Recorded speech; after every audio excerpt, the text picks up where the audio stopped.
हमारे लोग स्कीम और माफिया नहीं हैं। पुलिस और अवाम में तलही हुई जिसको बुनियाद बनाकर दहशतगर्दी की गई। FIR खत्म की जाए। उम्मीदवार असेंबली राजा साकिब मजीद की दुमैल न्यूज़ से गुफ्तगू। चाहूँगा कि मेरे साथियों पर जो मनगढ़ बेबुनियाद मुकदमात ककलियोट वाक़ा पर दर्ज किए गए हैं वो मुकदमात फिलफौर ख़त्म किए जाएँ। जाली और बोगस मुकदमात ख़त्म किए जाएँ।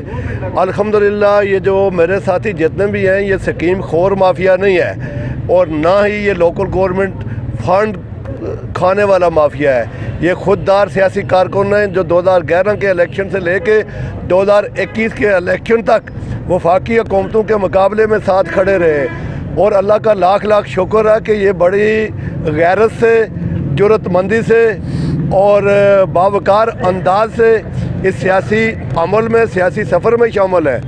गुज़िश्ता दिनों जो स्पीकर असम्बली जाली स्पीकर हैं जो उनकी तरफ से एक फैमिली इश्यूज़ में जाकर जो मुदाखलत की गई उस पर वहाँ पर जो मकामी सतह पर एक मैं समझता हूँ कि सिर्फ इस हद तक के पुलिस के दरमियान और मकामी अहबाब के दरमियान तलखी तुर्शी हुई जिस पर 2 मुकदमात दहशतगर्दी की दफात लगाकर और दूसरा एक जाली और मनगढ़ एक बंदे को ज़ख्मी बयान करके 2 नंबरी से और जिसकी कोई मेडिकल हिस्ट्री नहीं है, जिसका कोई मेडिकल सबूत नहीं है, किसी डॉक्टर के मजरूबी फार्म में कि इसको कोई गोली लगी है या नहीं लगी। इन्होंने शुरू में 3 ज़ख्मी बताए, जिस तरह डी चौक में बताया गया था कि कई लाशें गिर गई हैं। इन्होंने कहा कि 3 लोगों को गोलियां लगी हुई हैं। अभी तक एक आदमी भी ऐसा नहीं है कि जिसको ये बयान कर सकें कि ये मुस्लिम कॉन्फ्रेंस के कारकुनों की तरफ से या मेरे साथियों की तरफ से किसी पर तशद्दुद किया गया हो, किसी को ज़ख्मी किया गया हो या किसी को टारगेट किया गया हो।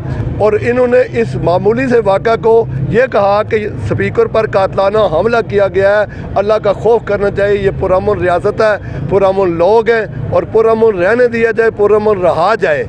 हम तशद्दुद की सियासत के ख़िलाफ़ हैं। हम रवादारी, भाईचारे और अमन अमान कायम रखना चाहते हैं, लेकिन हमें मजबूर न किया जाए। हम लड़ाई लड़ना नहीं चाहते, लेकिन अगर हमारे ऊपर लड़ाई मसलत की गई, हम अमल नहीं करना चाहते लेकिन हम रद्द अमल से पीछे नहीं हटेंगे। अगर हमें दावत देंगे, हमें इस लड़ाई की तरफ धकेलेंगे, हमारे ऊपर लड़ाई का अमल मसलत किया गया तो हमारी तरफ से भी रद्द अमल शदीद तर होगा।